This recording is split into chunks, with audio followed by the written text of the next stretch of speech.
بسم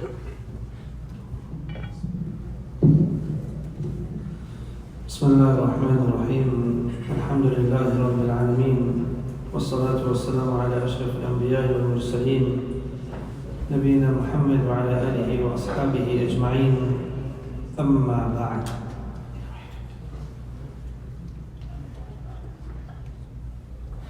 Basic information as a Muslim with regards to the battles of Rasulullah sallallahu alayhi wa sallam. In the 21st juz of the Quran, Allah subhanahu wa ta'ala speaks with regards to Ahzaab, the battle where the groups collected themselves to come and harm Rasulullah sallallahu alayhi wa sallam. Also very famously known as Khandaq, the trenches that were dug by the Sahaba radiallahu ta'ala anhum ajma'een to protect themselves against the enemies. The second year of Hijrah, the battle of Badr took place. 313 Sahaba, 1,000 enemies, Kuffar. The next year the battle of Uhud took place. The Muslims were 1,000, the disbelievers were 3,000. The fourth year of Hijrah, after Rasulullah moved to Medina Munawwara, 10 people from the Jewish tribes of Medina Munawwara, they came to Makkah Mukarramah. 10 people or 15 people from amongst the leaders of Medina Munawwara from the Jewish tribes. And they came to Makkah Mukarramah to meet the leaders of Makkah to encourage them that they should be a united force from amongst the disbelievers. So the leaders in Makkah Mukarramah, they sat and they asked them one question: whose religion is better? The religion of Muhammad or our religion? We are idol worshippers in Makkah Mukarramah. And the Jews, they were Ahlul Kitab. They were the people that were sent with a book and they believed in Allah subhanahu wa ta'ala. So the leaders from amongst the Jewish tribe, they said to the Quraysh, your religion is better. The religion of worshipping idols. A blatant lie. A blatant lie. Because the Ahlul Kitab never ever accepted idol worship. But they wanted to show them their support. The Quraysh were very happy. They said, we can work with you if you believe our religion is better than the religion of Muhammad sallallahu alaihi wasallam. So their leaders got together. It was a total of 40 of them. 40 of them. And they said, we're going to create a united force to go and fight against Rasulullah sallallahu alaihi wasallam and the Sahaba. They said, before we do that, we all should go to the Kaaba. They were in Makkah, the Jews and the Christian and the Mushrikeen, the people of Makkah, the Quraysh, 40 of them, they went to the Baytullah, they held the Khilaf of the Kaaba, and they made dua to Allah that Allah, you should help us to destroy Islam and to destroy Rasulullah sallallahu alaihi wasallam. 40 of them. And these were the same 40 of them. Allah made it at the end of the battle, they all ran for their life. All of them ran for their life. And they ran back to Makkah. So they held the Khilaf of the Kaaba and they made dua. Then they started getting the Ghitfan tribe and the other tribes around Makkah. 12,000 people came out. 12,000 people. They came and they started coming towards Medina Munawwara. They had 300 horses. They had 1,000 camels fully laden with weapons to destroy the Muslims. As they started coming out, Rasulullah in Medina Munawwara, he consulted with the Sahaba radiallahu ta'ala anhum ajma'een. The ulama say for two reasons he did the consultation. One, because it is a sunnah practice, and the second is to unite the hearts of everyone. So the hearts are united of what should we do. He took the consultation, what should we do to protect ourselves. Salman Farsi radiallahu ta'ala anh, he was from Faris, he gave the opinion that we should dig a trench. The people in Persia, this is when it was the time of war, they would dig a trench. So 3,000 Sahaba radiallahu ta'ala anhum ajma'een. On the one side of Medina Munawwara, between, there was a mountain and another section, and there was a mountain behind them, Mount Sal, which is in the area near the Haram in Medina Munawwara. And they started digging the trench. The trench was dug by 3,000 Sahaba. It was dug 3.5 miles long and 5 yards deep, but about 10 or 12 yards wide. and it took them 6 days. There was a competition amongst the people, Ansar and Muhajirin, to dig, who's encouraged to dig more. 10 people were allotted 40 yards to dig over 6 days so they can complete the entire stretch. In a short period of time, they dug the entire period, and they were very hungry. There was no food. There's many instances. This was the occasion when the Sahaba came to Rasulullah sallallahu alaihi wasallam. They lifted up their kurta and they told Rasulullah sallallahu alaihi wasallam, "We got one stone tied to our stomach." Rasulullah sallallahu alaihi wasallam picked up his and he showed them that he has 2 stones tied to his stomach. He was also going through severe hunger. And while they were digging, Salman Farsi came to one spot.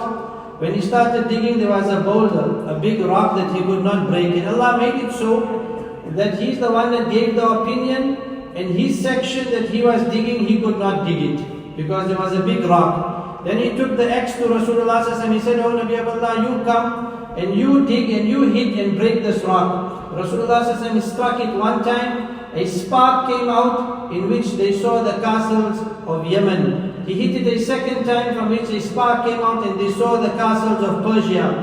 He hit it a third time, the rock was broken, a spark came out from which he seen the castles of the Roman Empire. And the prediction was that Allah will give. They were in poverty, they were in hunger, they did not have shoes, they did not have clothing, it was severely cold, they were suffering. Basic things they did not have. But the promise of Allah subhanahu wa ta'ala was that Allah was going to help them. When Rasulullah heard there were 12,000 that are coming, he just said one statement. Just one statement. Hasbunallah wa ni'mal wakeel. He said, "Oh Nabi of Allah, 12,000 are coming to attack us." He said, Hasbunallah wa ni'mal wakeel. That's all Rasulullah said. Other narrations state words which the Sahaba of Rasulullah said, "Inna la nunsaru bil kathra." Inna la nunsaru bil kathra. It has never been that we have gained help and success and victory because of our numbers. We never looked at our numbers. We never looked at our weaponry. We never looked at our strength. Always our attention was on Allah. Allah subhanahu wa ta'ala also made it that Rasulullah at that time, while they were digging, one Sahabi, Jabir radiallahu ta'ala, he went to his wife. He said, "The Sahaba are very hungry, they need something to eat. Please, do you have something?" His wife said, "We have a small goat. We can prepare the goat and we can feed whoever comes. Maybe call 8 or 10 or 12 people, they can eat some food." He came to Rasulullah sallallahu alaihi wasallam. He said, "Oh Nabi of Allah, my wife has a goat, she can prepare it and we can bring 10 or 12 people to come and eat." Rasulullah sallallahu alaihi wasallam said to all the people of Khandaq, he called all the people and said, "Ya Ahl Khandaq, ta'alu ila bayti Jabir." "Oh people of Khandaq, come to the house of Jabir, the food will be ready." Jabir quickly he ran home. He told his wife, "We only got food for 8 or 10 people and all the people of Khandaq are going to come and eat here." She said, "Did you tell Rasulullah sallallahu alaihi wasallam it's only enough of you?" He said, "Yes, I told Rasulullah sallallahu alaihi wasallam." Rasulullah sallallahu alaihi wasallam sent a message again that they should not open the pot, they should wait when Rasulullah sallallahu alaihi wasallam comes. When he came, he made dua, he blew in the pot. 10 people came in, they ate, they left. Another 10 people came, they ate, they left. Some narrations say 1,000 people ate at the house of Jabir radiallahu ta'ala, and the food was intact as it was before. It was the barakah on the dua of Rasulullah sallallahu alaihi wasallam that they ate at the house of Jabir radiallahu ta'ala, and the food had so much of barakah. Anyways, Allah subhanahu wa ta'ala made it so when the battle started, it was very severe. They came on the other side. It lasted for 1 month. Then Rasulullah sallallahu alaihi wasallam also, the arrows were coming so swiftly and so much from the side of the disbelievers. The Muslims were getting injured. It was so difficult for them to come out of their tents just to perform salah. It was one time in the life of Rasulullah sallallahu alaihi wasallam. In the initial stages, obviously it was the 4th year of Hijrah. Rasulullah sallallahu alaihi wasallam with the Sahaba, they could not perform 4 salahs on that day. 4 salahs were must. They performed all 4 salahs at the time of Isha. And then the fiqhi ruling comes out, if a person misses the salah, can they do it up afterwards? What's the qada of salah? But this was the situation, because if they came out, the arrows were coming so much, like raining arrows, and piercing them in their eyes and their face, which was very difficult for the Sahaba to come out. It was a difficult and challenging time. That day, 2-3 brothers here, Brother Musab and Hamza, and that we went to the same area, and Rasulullah ﷺ went into this cave. It's a special cave. For many years it was closed. Now the Saudi government opened that cave. You can actually go in that cave where Rasulullah ﷺ took shelter. He used to take shelter in those nights. He used to take few Sahaba. They used to stay in that cave at night to protect themselves. And when he came out, Monday, Tuesday and Wednesday, 3 days, Rasulullah ﷺ made dua on a specific masjid. The masjid is also standing until today. If someone goes to the area of Khandaq where the 7 masajid are, one masjid is known as Masjid al-Fath.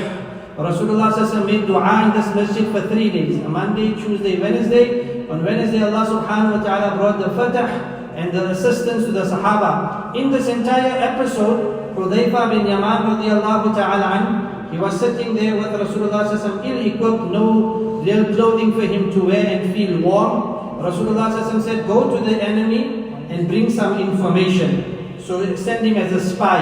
Hudayfa radiallahu ta'ala anhu, he went as a spy to the other side. Abu Sufyan was sitting and there was some fire and he was discussing with his people certain pertinent things with regards to war and how they're going to go about in this war. Abu Sufyan got a feeling in his heart that there is a Muslim amongst us. There's someone as a spy amongst us. He got the feeling in his heart that there's somebody that is not supposed to be here and listening to this conversation. So Abu Sufyan said to everyone that was there, catch the hand of the person next to you and ask him who you are, because I think there's a spy amongst us.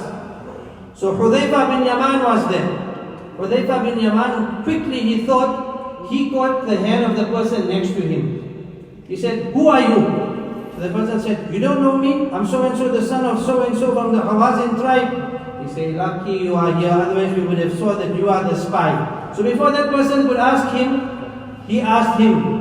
And everything was smooth. He came back on his way back to Rasulullah ﷺ. He found out the information of their plan. When he came back, he saw some horsemen wearing imamas. They were wearing turbans. They were angels that came for the assistance of the Sahaba radiallahu ta'ala anhum ajma'in. Rasulullah ﷺ performed a lot of salah. Every time a Sahabi went to Rasulullah ﷺ, he was in salah. Another Sahabi went, he was in salah. Another Sahabi, all the stories you'll see in the battle of Khandaq, Rasulullah ﷺ was performing salah, taking help from Allah subhanahu wa ta'ala. The wind blew very strong. The tent started becoming uprooted and they ran away. The Sahaba radiallahu ta'ala was victorious. They came with a united front of 12,000 people and they could not defeat the Sahaba radiallahu ta'ala. The Muslims were victorious. In the 4th year, Allah subhanahu wa ta'ala makes mention, it was so difficult. إِذْ زَاغَتِ الْأَبْصَارِ وبلغت القلوب الحناجر وتظنون بالله الظنون هنالك ابتلي المؤمنون وزلزلوا زلزالا شديدا. Allah uses very severe words. Their eyes were wandering because they were shocked. Their heart was in their throat. They started thinking about Allah subhanahu wa ta'ala, meaning, will Allah be able to assist us? What's going to happen? What's going to be our outcome on this? We need Allah's assistance. It was a test on the believers.